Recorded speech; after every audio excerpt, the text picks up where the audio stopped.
Okay, Yeah. so just a little bit of formalities that now we have Dr. Bhavna Gambhir, who is going to talk on dark matter searches at LHC. Uh, yeah, now you can start. Yeah. Okay. Thank you. So yeah, I'll basically change gears a little bit here from the previous talks which you guys were listening till now. So I will talk about the experimental results about the dark matter searches at the LHC CERN. So here is a brief introduction. Previous speaker already, talked a bit in detail, so I will just walk you over it. So we already know, dark matter exists, right, through its gravitational interactions, either through galactic rotation, weak lensing, or CMB. But the underlying nature of the dark matter is unknown. So there is a well-established case already for the weak interacting dark matter particles, which are WIMPs. So such are the particles which may be produced in high energy PP collisions at LHC. And that's what we are going to talk about.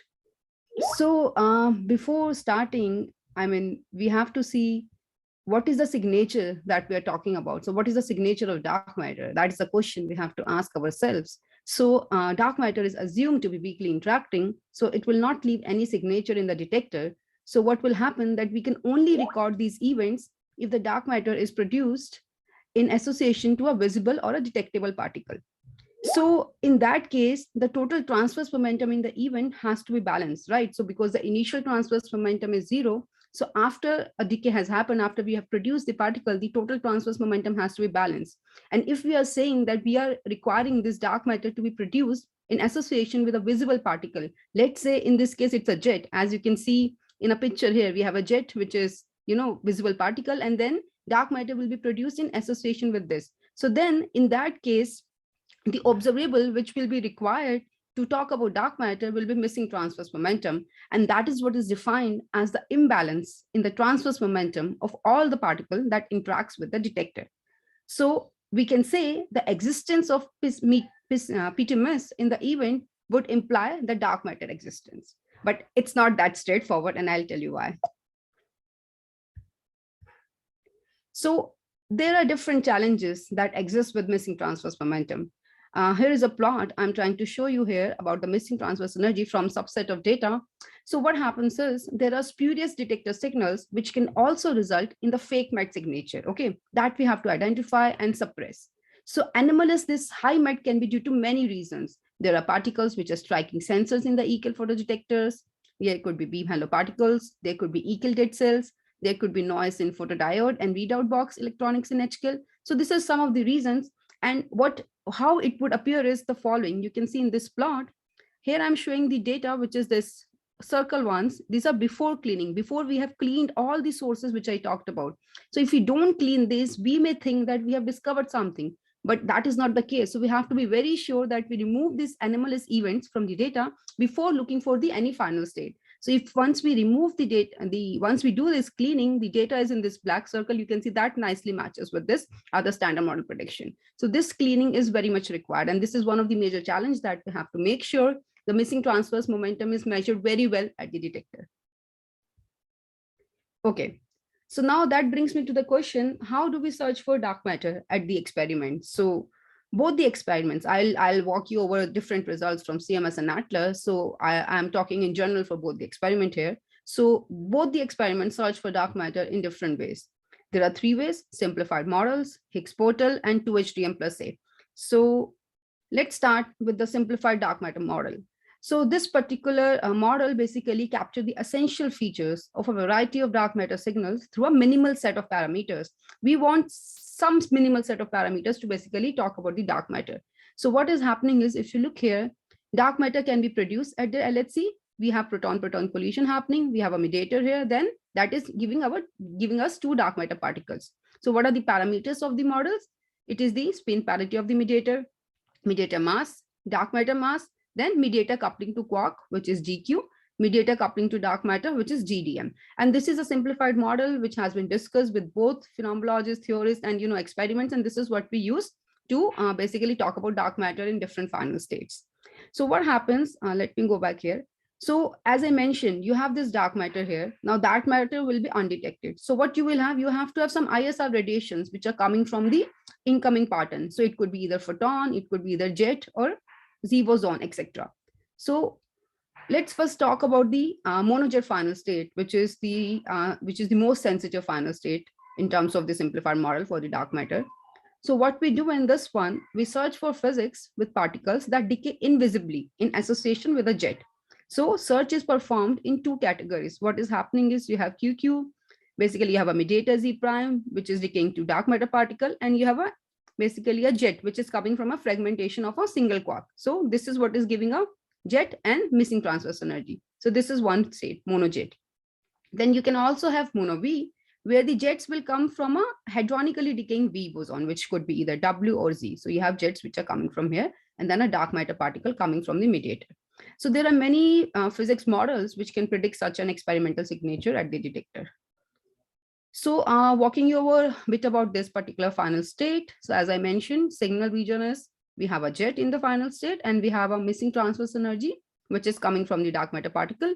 So the main backgrounds for this particular analysis would be Z plus jet, where Z is decaying invisibly, meaning you have Z boson decaying to two neutrinos, and that neutrinos will basically will appear as missing transverse energy. Then you have W plus jet, where W will decay to lepton. So if a lepton is lost, then we will have missing transverse energy and a jet. And then there are small backgrounds which are coming from the other backgrounds like top, diboson, multi-jet. But the main 70 to 80% background is coming from Z and W plus jet. So what we require in the analysis is we require one high PT central jet. We only want a jet, right? So we will veto all the events with any other visible activity. So we will veto events with leptons and photons. We require a high MET, 250 GeV, put a cut for CMS. Atlas has a bit lower threshold because they have a better trigger there. Then we basically divide the events in two categories, as I mentioned, monojet and mono V. So for monojet, basically we require jet PT to be around 100 GeV for CMS and 150 for Atlas.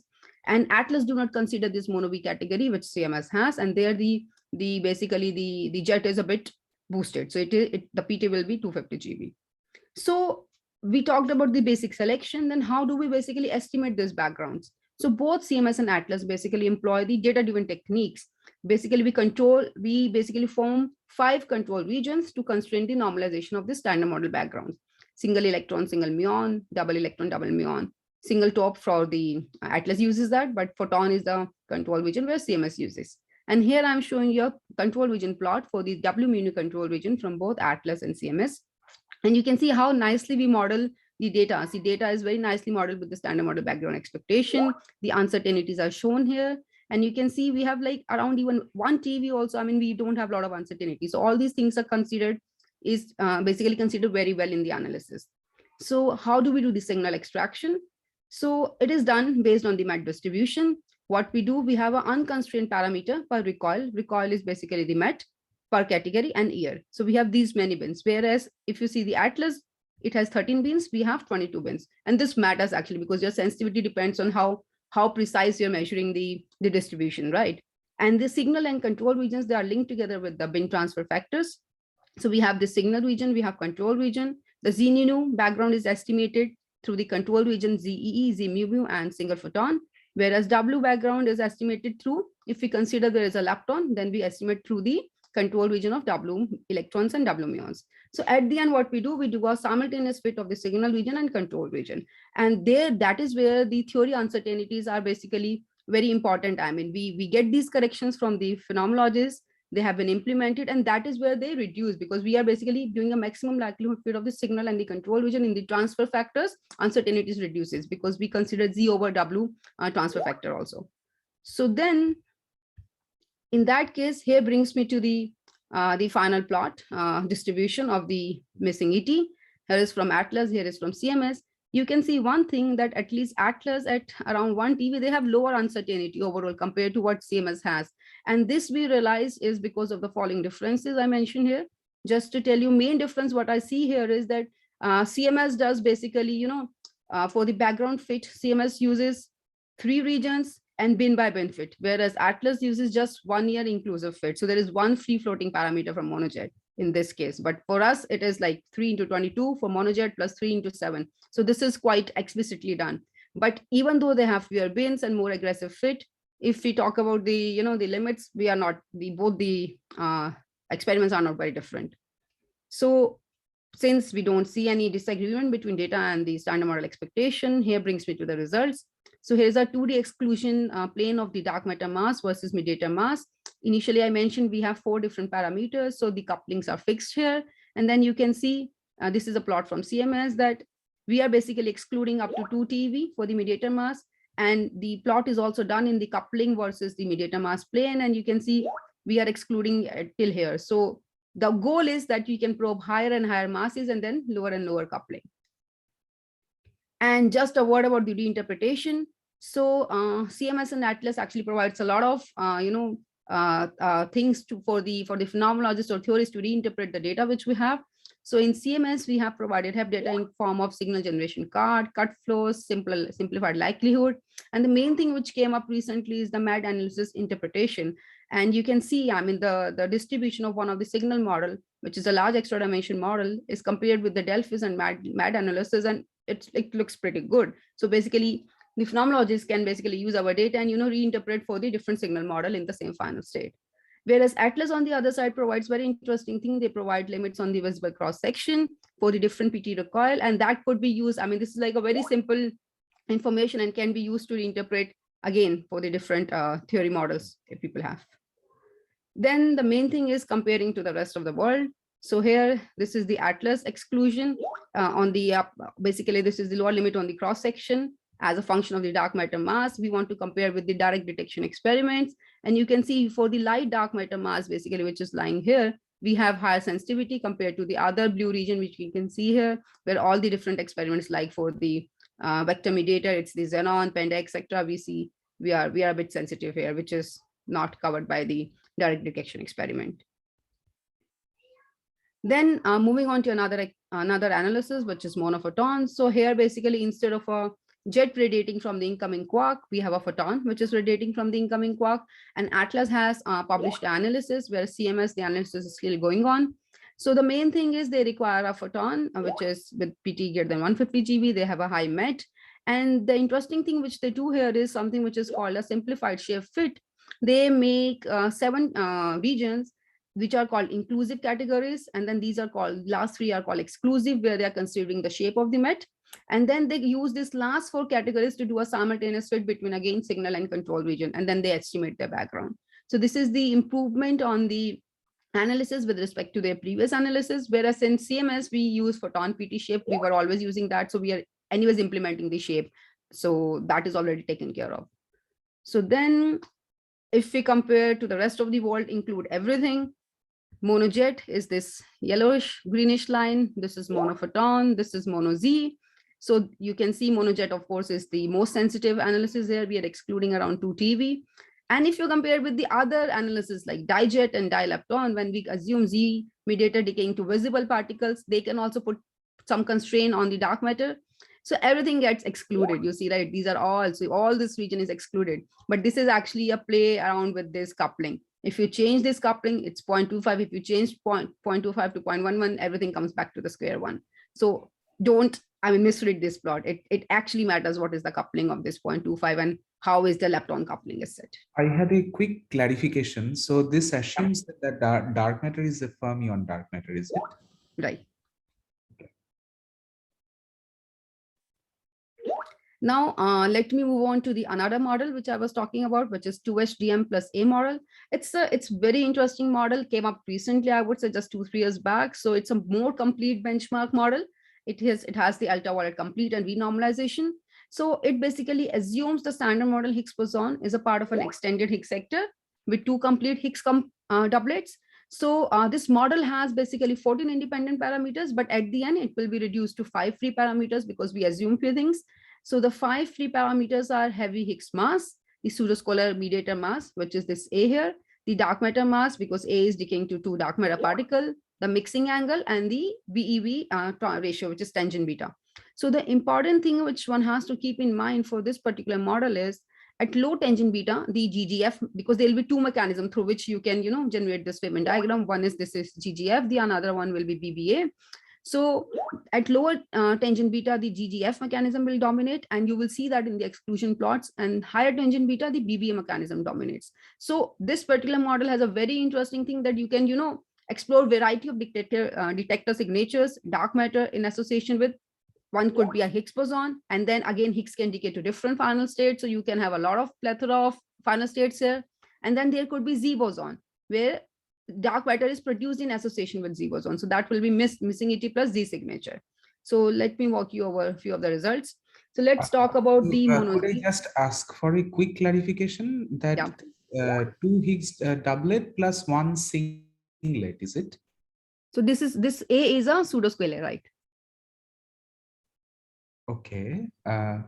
And this requires an additional symmetry, and all your Higgses transform under that additional symmetry, or you have some select one or select couple, which, because my question is, when you couple to dark matter, then the dark matter must be stabilized by some symmetry. So and because you're one of the, okay, it's not necessary. It's a singlet, actually, you're right. I mean, so this is another symmetry which will come through this A. It is perhaps not necessary, because A couples to two dark matters, so you can still have A to be uncharged under this additional symmetry, I guess, because this Z2 symmetry, say for example, will be nullified with the two dark matter components. Like if you think of chi bar chi A term, I mean, that doesn't require A to have the symmetry also. Okay, yeah, perhaps. Okay, so then as I was talking, this mono Z, actually, if you remember this plot, I mean, mono Z was really not at all sensitive when we were talking about mono X searches. So then, but this particular final state becomes really important when we talk about 2H3M plus A model. So strategy is really, I mean, simple. We have two leptons which are compatible with the Z boson, and we require very large MET, and then we veto on any additional activity. So at the end, for this particular model, we use a transverse mass variable, which is MT, which is plotted here. Here is a plot from Atlas, and then here is a plot from CMS. The dominant background in this particular final state would be because you have two leptons and a missing transverse energy. So it could be ZZ, where one lepton is missed, then WZ, then again WW, ZJets, and TT. But the major backgrounds actually are the ZZ and WZ, and we estimate them, through the control region. For like ZZ, it's through 4 lepton control region. For WZ, it's through 3 lepton control region. Again, the same strategy is used as used in monojet. You simultaneously fit the signal region and control region, and then you estimate the major backgrounds. So the comparison for the 2H3MA model between CMS and Atlas. So you can see here is exclusion in the 2D space, MA versus MA, which is the pseudoscalar mass. And then here is again the Atlas. You see the exclusion region. I was trying to, basically the points were a little bit different. I was trying to see the values. So for MA 350, we exclude MH up to 1.2 TeV. Then for MA 470 GeV here, MH value is 1.5 TeV. So they are not very different, pretty similar. And both the experiment uses shape fit on MT.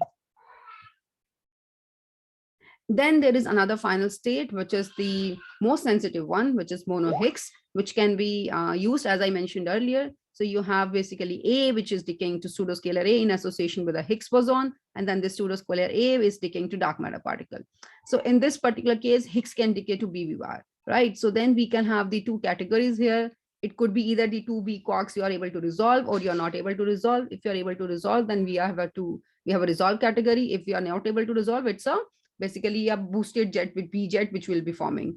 So the main backgrounds will be TT bar plus W plus heavy flavor jets here, and then Z plus heavy flavor jets. By heavy flavor jets, I mean B and C. Again, they are modeled using simulation, and then control regions are formed to basically estimate these backgrounds. And here I show here the plot of the mass of BB, which is the 2B tag jets, and then here the mass of jet, which is the 3B tag jets, basically. Then this is a very interesting plot. A lot of things are there. I'll try to explain a little bit here so that I give you a bit of idea what's going on. So what Atlas did, they did a very interesting thing. They combined few things, and they're showing the limits from the different final states. So let's concentrate on the BB bar, which is this blue, and Z, which is this red. And they have done a combination of these two, which is this green. Let's ignore for the time in rest, because these are the most sensitive ones. So if you see, this is an exclusion of the MA versus the small MA, which is the pseudoscalar mass, and this is the Higgs one, right? So you can see at the lower MA, this y-axis, if you see my cursor, it is mostly dominated by this Z boson, right? This is blue line and this is the red one. So this mono Z search becomes more dominant here at the lower masses of the MA, whereas I mean, if you see here in the tangent beta plane, the tangent beta versus the MA plane, and also one more thing, the combination helps little bit here, right? Because this is your blue line, this is your red line. So overall combination is helping. But at this high end of MA, pseudoscalar mass, the combination is really improving because this is your red mono Z and this is your Higgs BB, right? So this black is the one which is really improving things here. So combination is really helpful here. And at some places, mono Z is dominant. The other one, mono Higgs 2 BB bar, of course, is expected to be dominant because of the high branching fraction there. And then if you look at the exclusion in terms of tangent beta versus MA, I mentioned like tangent beta is for GGF, it's lower tangent beta, which is possible. And for BB state, it's basically the higher tangent beta, right? So if you see, this is the mono Higgs BB bar line, this is the Z line, and then combination is this. So basically, if your cross section is higher, right, you will be able to exclude more. So you're able to exclude here, then of course the BB, the cross section reduces, so your graph is becoming narrower here. Then again, your cross section is increasing because the GG term dominates, and then you are able to exclude more because it's getting more wider. So this is the exclusion in terms of tangent beta versus MA. Then if you see here, this is one-dimensional exclusion as a function of sine theta, and the main takeaway from here is this is a BB line. So the most sensitive, basically the sensitive, the sine theta value is 0.5. For the BB, and then for ZZ, basically it's like improving as you move forward in sine theta, so which is nice. And then this black is a combination here. As far as dark matter mass is concerned, I mean, you see, we are just, there's nothing, I mean, so it basically, this model really doesn't depend on the dark matter mass. You can just fit it to some low value of the dark matter mass, and it's just independent of dark matter mass, right? So you don't have to do exclusion basically, because everything is just above one. Just only this little bit is here because MA, we have to make sure when it is decaying to dark matter, right, that the mass is sufficient enough to decay to dark matter. So that is why we choose, I think, dark matter mass like 10 GeV, and we just do all the analysis here. So this is a very nice combination which Atlas has done. CMS is still analyzing the data and working towards it. And there is a previous combination which CMS did with the 2016, which is available here in this XO 1811.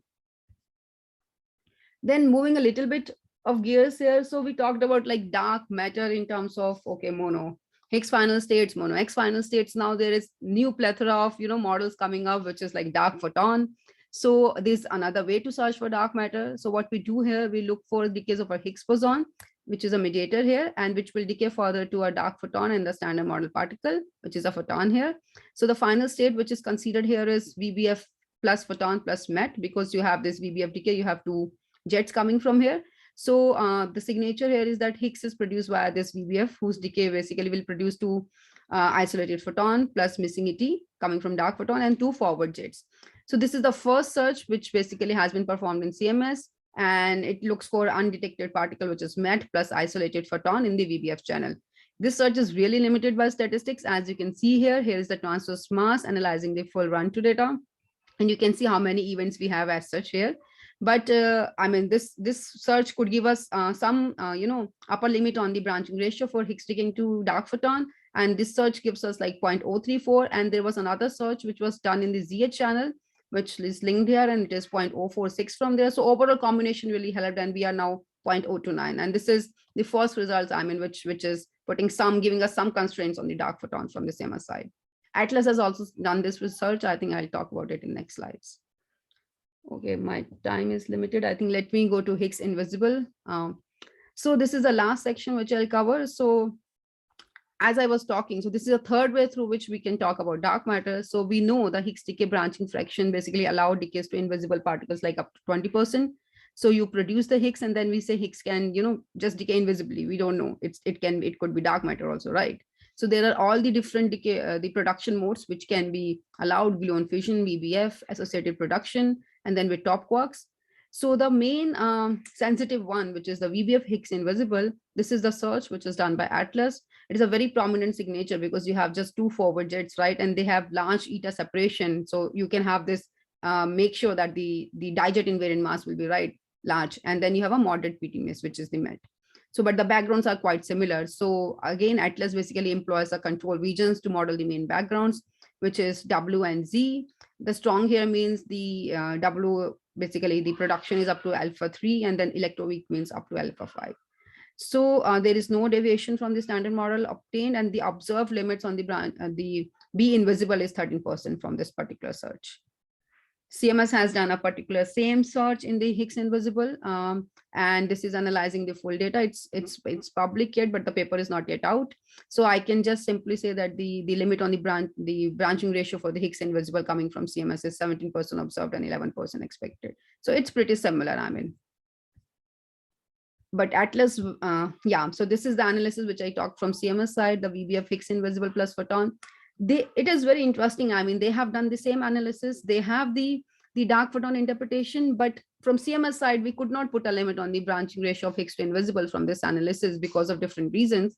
So Atlas has this low PT photon, which is 15 to 110. Whereas in CMS side, we were using a mixture of the VBF trigger plus MET trigger and the photon PT trigger. So our photon PT thresholds were very high.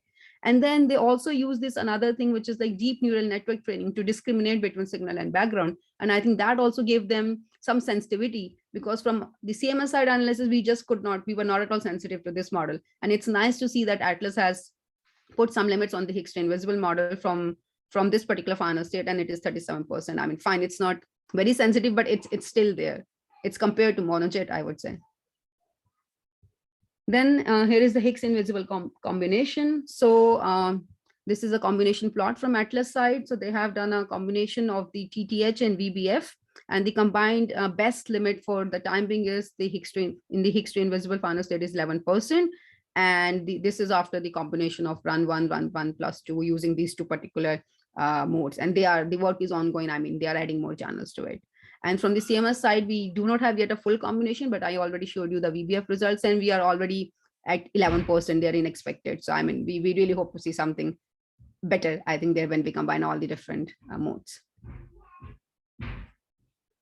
Yes, so that brings me to the summary. So I have shown a variety of searches for the new phenomena at the LHC, including the search for dark matter, which basically provide access to the phase space. And then I have shown some new results. Of course, I mean, it's all of them have used run2, but there are more, I mean, which is available out. Of course, depending on the time, I could only pick few of them. So no signal observed yet, but there is a more to do. We have to really look everywhere. And of course, more results are coming out. A lot of different analysis are going on in both CMS and Atlas. So please stay tuned for this. And of course, the upcoming round 3 is there. So yeah, thank you. Thank you for your time, and sorry for the initial some time taking. Thank you very, very much for this excellent talk, Bhavna, Dr. Bhavna. And now we have time for some quick questions, maybe.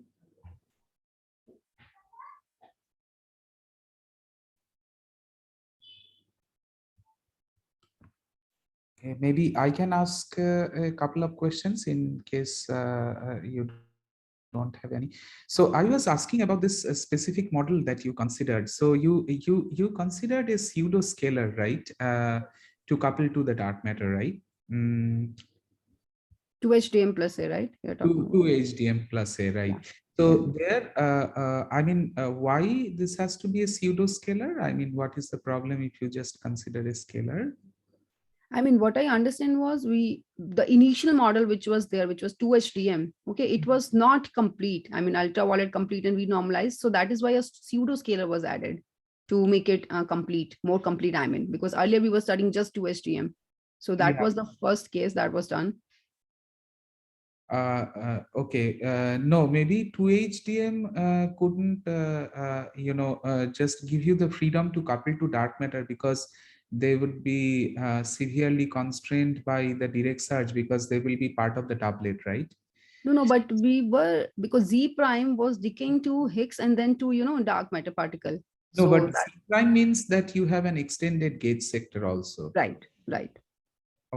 Okay, so you are saying that 2 HDM, so this also has a extended gauge sector? Yes, it has an extended Higgs sector. That I see. Okay, and one thing, I have it in backup, a bit more details about the model if you're interested. Let me see. No, I was just curious why you consider a 2HDM plus a pseudo-scalar, but we could have also considered a singlet scalar, just 2HDM plus a singlet scalar. Okay, no, I have the information about the parameters. Okay, yeah, not about that. Okay, so this brings me to the next question, that when you show that exclusion from LHC or the limits in context of LHC, so this has not been confronted with the direct search constraints, right? Right. Okay, and this is also not, I mean, ensured that all this region of parameter space addresses the relic density. About relic density, I mean, this dash region, if I remember, this small dash region here was ensuring that, but yeah, not a full calculation has been done for relic density, because I think we Because it don't is have. interesting to see if there is a marriage of a correct relic density, direct search, and the collider exclusions that you actually provide, right? Right. So if you see here in this plot, the dark matter exclusion one, here we provide a thermal relic density. Okay. You see this one particular, and Okay. it is like 0.12, which this is the line, and then here is the one which is, I mean, here you can see a comparison. Yeah. So in terms of MCHI. Yeah. Yeah. Yeah. Okay. So yeah, I think those are the two questions which I had. And so if there is no other question, then let's thank Dr. Bhavna once more for a wonderful talk. Okay. So thank you. Thank you.